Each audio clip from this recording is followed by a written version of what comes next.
दोस्तों yes bank की बात करें तो यहाँ पे कुछ बड़ी अपडेट निकल के आ रही है जिनको हम एक एक करके डिस्कस करने वाले हैं। यस बैंक का 100 रुपीज़ का टारगेट हमारे सामने आ चुका है। इसके अलावा यस बैंक के मई महीने के म्यूचुअल फंड के आंकड़े भी हमारे सामने आ चुके हैं जो बहुत ही ज़्यादा उत्साहवर्धक है। इसके अलावा यस बैंक के लिए बहुत बड़ी अपॉर्चुनिटी है। यस बैंक F&O में शामिल हो सकता है। तो यहाँ पे इन सारी संभावनाओं को तलाशने की कोशिश करेंगे इस वीडियो के माध्यम से। जो बड़ी डील हो रही है वो क्या इशारा कर रही है, क्या यस बैंक में इस समय इन्वेस्टमेंट करना चाहिए। आपको ये ध्यान रखना चाहिए कि यस बैंक के स्टॉक की जो प्राइस थी वो 400 के आसपास हुआ करती थी 2018 के पहले, और अब आप देख सकते हो कि इस समय स्टॉक बिल्कुल कौड़ियों के भाव में मिल रहा है। क्या आने वाले समय स्टॉक फिर से अपनी पुरानी हाई को टच कर सकता है, जानने की कोशिश करेंगे इस वीडियो के माध्यम से। लेकिन फ्रेंड उससे पहले अगर आप पहली बार हमारे चैनल पे आए तो चैनल को सब्सक्राइब कर दीजिए, एक बेल आइकॉन दबा दीजिए ताकि जब भी नया वीडियो बने पहला नोटिफिकेशन आपको मिले। वीडियो पसंद आए तो लाइक से जरूर कीजिए। चलो फ्रेंड्स वीडियो स्टार्ट करते हैं। मैं हूँ आपका दोस्त SP दवे और हमारे अपने चैनल ऑनलाइन कमाई में आपका बहुत बहुत स्वागत है। तो सबसे पहले अगर हम निफ्टी बैंक की बात करें तो आज निफ्टी बैंक 49,705 के स्तर पे क्लोजिंग दी है। 75 पॉइंट की गिरावट थी, यानी 0.15% गिरा निफ्टी बैंक। तो बाजार ने ऑल टाइम हाई बनाया। प्रॉफिट बुकिंग की संभावना बिल्कुल बनने लगी है। निफ्टी प्राइवेट बैंक में भी लगभग उतनी ही गिरावट थी। 24,644 के स्तर पे 40 पॉइंट की गिरावट थी, यानी 0.16% की गिरावट थी निफ्टी प्राइवेट बैंक में। और नतीजा ये रहा कि यस बैंक के स्टॉक में भी कुछ गिरावट हुई, कल काफ़ी अच्छी तेज़ी बढ़ी थी। तो स्टॉक की शुरुआत तो पॉजिटिव हुई 23.99 पर, क्लोजिंग कल की 23.87 के आसपास थी, और इंट्राडे में 24.12 का हाई भी बना, यानी 24 को पार किया इसने।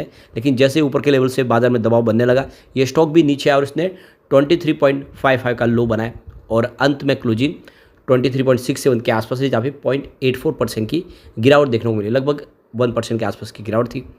अब इसकी परफॉर्मेंस देखें तो पिछले 5 सालों में इसने 83% का निगेटिव रिटर्न दिया है, यानी जिसने भी 5 साल पर निवेश किया होगा उसको भारी लॉस हो रहा है। लेकिन पिछले 3 साल की बात कर ले, यानी जब पूरा का पूरा जो कंट्रोल है वो SBI के हाथ में, उसके बाद में इसमें 64% का अच्छा खासा रिटर्न स्टॉक में देखने को मिला है। पिछले 1 साल की बात करें तो स्टॉक में 42% की अच्छी खासी तेज़ी बनी है। लेकिन बात करें कि 3 मंथ की तो यहाँ पे 0.13% की फिर से गिरावट देखने को मिली है, यानी पिछले 3 महीनों में थोड़ा सा स्टॉक दबाव में दिखाई दे रहा है। पिछले 1 महीने की बात करें यहाँ पे 5% की शानदार तेज़ी बनी है, और वनडे के हिसाब से देखें तो 1% के आसपास की गिरावट है। अब वॉल्यूम देखें तो थोड़ा सा आपको कम दिखाई देगा। पिछले 1 महीने पहले इसका 20 करोड़ का वॉल्यूम था, 7 करोड़ की डिलीवरी उठाई गई थी। 1 वीक पहले 27 करोड़ का वॉल्यूम था, 9 करोड़ की डिलीवरी उठाई गई थी। और आप देख सकते हो कल 33 करोड़ का ज़बरदस्त वॉल्यूम होता, 13 करोड़ की डिलीवरी उठाएगी। आज वॉल्यूम 18 करोड़ के आसपास, वॉल्यूम आपको कुछ कम होता हुआ दिखाई देगा। अब जो सबसे बड़ी गुड न्यूज़ है कि मई महीने के म्यूचुअल फंड के आंकड़े हमारे सामने आ चुके हैं, और यहाँ से बहुत बड़ी गुड न्यूज़ निकल के आ रही है क्योंकि 5 बड़े म्यूचुअल फंड ने यहाँ पे एंट्री कर ली है, यानी लगातार म्यूचुअल फंड यहाँ पे निवेश को बढ़ा रहे।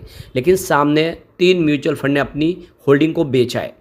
तो जो आंकड़ा है वो आप देखो क्लियरली वो खरीदारों का ज़्यादा है। म्यूचुअल फंड ने यहाँ पे एंट्री बड़ी की है, 5 म्यूचुअल फंड ने एंटर हुए, सिर्फ 3 ने बेचा है। इसका मतलब यस बैंक पे म्यूचुअल फंड का भरोसा बना हुआ है, और लगातार आप देख सकते हो कि यहाँ पे बदलाव देखने को मिल रहा है। यहाँ पे जो नेट चेंज हुआ है वो 10,580 स्टॉक का हुआ है तो मई महीने में। तो इससे आप ये समझ सकते हो कि म्यूचुअल फंड का भरोसा हो या FI का भरोसा स्टॉक के ऊपर बना हुआ है। ऐसे में स्टॉक आने वाले समय कमाल कर सकता है। इसके अलावा जो बड़ी अपडेट है कि यहाँ पे सेबी यहाँ पे F&O में कुछ बदलाव करे जा रहे हैं। इसके जब सेबी नए रूल्स लेके आ रहे हैं तो ये चेंजेस के बाद अगर आप देखें तो यहाँ पे LIC, जोमेटो, यस बैंक जैसे स्टॉक है जो F&O में शामिल हो सकते हैं, यानी फ्यूचर ऑप्शन में ट्रेड करते हुए दिखाई दे सकते हैं। तो यहाँ पे ऑलमोस्ट 78 स्टॉक है जो यहाँ पे ऐड किए जा सकते हैं, जिसमें LIC, Zomato, Yes Bank, Jio financial service, Paytm, RVNL, Adani green energy ये फ्यूचर ऑप्शन में आते हुए दिखाई दे सकते हैं। तो सेबी ने यहाँ पे नया रूल्स यहाँ पे लाने की एक तैयारी शुरू कर दिया, और इसके लिए इन्होंने जो स्टेक होल्डर है उनसे परमिशन मांगी है। अब वो उनके सामने ये प्रपोजल जाएगा, अगर ये मंजूर हो जाएगा तो यहाँ पे क्राइटेरिया उसमें बदलाव होगा, और उसके बाद में नए स्टॉक एंट्री कर पाएंगे, और कुछ स्टॉक है जो यहाँ से एग्जिट हो जाएंगे। तो ये लास्ट 2018 में ही सेबी ने इसमें रूल्स में बदलाव किया था, और उसके बाद में अब फिर से सेबी कुछ रूल्स बदलने जा रहे हैं, जिसमें आप देखें तो जो स्टॉक के लिए उसकी जो लिक्विडिटी हो, कैश मार्केट साइज हो, फिर मार्केट कैपिटलाइजेशन, ये उसका टर्नओवर, सब कुछ देख के उसके हिसाब से इसमें एंट्री या एग्जिट करेंगे। तो सेबी इसके लिए तैयारी शुरू कर चुके हैं। तो यहाँ पे जो सेबी के नया जो रूल्स अभी लाए जा रहे हैं उसके तहत इसको पूरा एग्जामिन करने के बाद नोमा अल्टरनेटिव की तरफ से 78 स्टॉक को आइडेंटिफाई किया है जो आने वाले समय एफ&ओ में शामिल हो सकते हैं, जिसमें प्रबल दावेदार में देखें तो आपको जोमेटो दिखाई देगा, यस बैंक है, Jio financial service, NHPC limited, Adani green, IRFC, Varun beverage और इसके अलावा BSC, LIC, D Mart, Bank of India, Titagarh rail और हुडको, स्टर्लिंग विल्सन एंड सोलर्स, ये कुछ कंपनियां जो इसमें शामिल हो सकती है।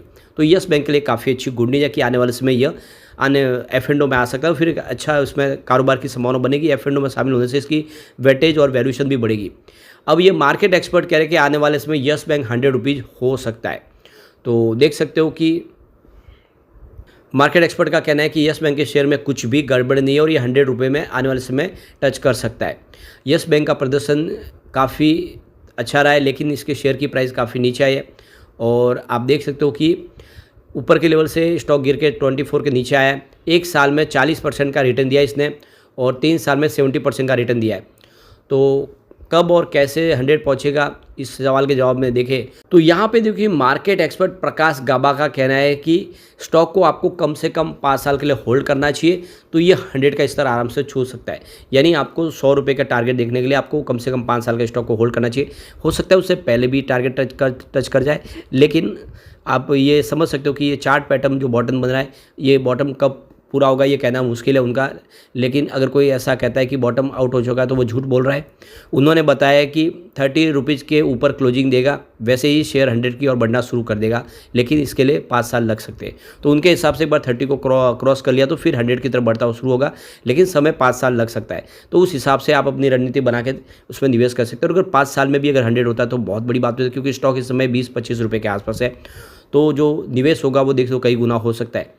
अब कुछ बड़ी जो डील है उन डील की तरफ चलते हैं तो सुबह 9:15 पर 23.87 की प्राइस से 15,81,000 शेयरों की एक बिकवाली हुई। उसके बाद 9:16 पर 23.78 की प्राइस से यहाँ पे 10 लाख शेयरों की एक खरीदारी हुई। उसके बाद 9:17 पर 23.98 की प्राइस से 21,40,000 शेयरों की एक बड़ी खरीदारी हुई। उसके बाद 9:18 पर 23.64 की प्राइस से 21,43,000 शेयरों की शानदार खरीदारी और हुई। उसके बाद 9:23 पर 23.60 की प्राइस से 20 लाख शेयरों की एक बिकवाली हुई। उसके बाद 9:29 पर 23.63 की प्राइस से 20 लाख शेयरों की एक बिकवाली और हुई। उसके बाद 9:33 पर 23.61 की प्राइस से 15,84,000 शेयरों की एक बिकवाली और हुई। फिर 9:57 पर 23.61 की प्राइस से 10,24,000 शेयरों की एक बिकवाली और हुई, यानी किसी बड़े फंड हाउस ने काफ़ी बड़ी बिकवाली की। उसके बाद 10:28 पर 23.82 की प्राइस से 17,46,000 शेयरों की एक खरीदारी हुई।